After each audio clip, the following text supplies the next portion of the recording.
Pourquoi Adrien était-il absent? Pourquoi n'a-t-il pas sorti de vidéo pour les cohortes E et F? A-t-il créé une association? Construit des puits dans des pays défavorisés? Planté des arbres par centaines? Fondé une famille? Non, c'est une raison bien plus profonde, bien plus capitale. Connaissez-vous la faille de l'avocateur?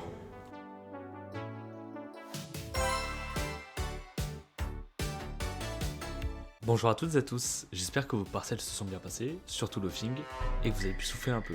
Bienvenue dans le speedrun du QCM3 de mécanique du point, qu'on va dès maintenant résoudre à partir des cas du IQCM sur OpenSchool.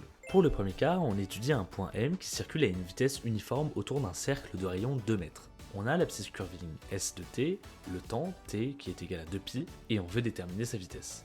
Ok, alors déjà pour commencer, notez bien ceci. Il est dit dans l'énoncé que, à t égale 0, M est situé au sommet de Y. Et cette information est capitale pour la suite. Ensuite, vous savez que S de t est égal à Rθ, donc θ est égal à S sur R. Et avec nos valeurs numériques, on trouve que θ est égal à 25π. De cette expression, vous pouvez alors déterminer où se trouve votre point M sur le cercle. Un tour complet de cercle vaut 2π.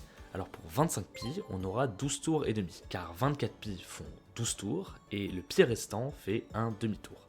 Notre point M est à présent situé ici, en partant du sommet Y. On pourrait aussi demander pourquoi 25π et pas juste 50 en appliquant à mon abscisse curviligne le temps t qui est égal à 2π. Parce que le cercle a un rayon 2 mètres et il lui faut donc 2 fois plus de distance pour faire un tour. Maintenant qu'on sait tout ça et qu'on sait où est le point, quelle est sa vitesse? On sait que s de t est égal à 25t. Donc sa vitesse, simple dérivée de l'abscisse curviligne, vaut 25 mètres secondes. M est ici à t égale 2π et tourne d'après l'énoncé dans le sens trigonométrique. Vous voyez alors que M, en 0 moins j, ne peut aller que vers l'axe des i, car il a déjà la valeur minimale de y, à savoir moins j.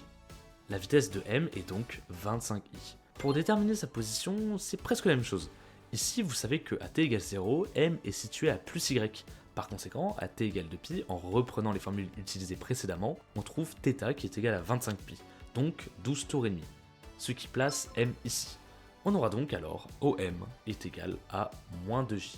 Troisième type de question, il peut vous être demandé comme ici de calculer une vitesse et une accélération dans une base polaire.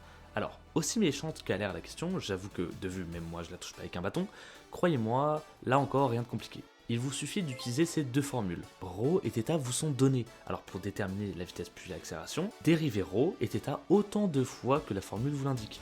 Notez que le point au-dessus de Rho signifie qu'on dérive Rho une fois, 2 points, 2 fois. La seule difficulté ici est calculatoire. Il faut donc faire bien attention à comment vous calculez vos dérivés et n'oubliez pas les formes U fois V au sein même de l'expression de Rho ou de θ. C'est vraiment ce type de formule qui peut aussi tomber en question de cours. Alors apprenez bien la fiche synthèse et réutilisez-la pour la question d'application directe. Dernier cas, ici, il faut déterminer la vitesse et l'accélération du point M, mais cette fois-ci en coordonnées cartésiennes. Ici encore, c'est toujours plus simple. Il suffit de dériver une première fois notre vecteur OM pour obtenir la vitesse, on dérive en fonction du temps toujours, puis une deuxième fois pour obtenir l'accélération. C'est aussi simple que ça. Et en vous souhaitant bon courage pour demain.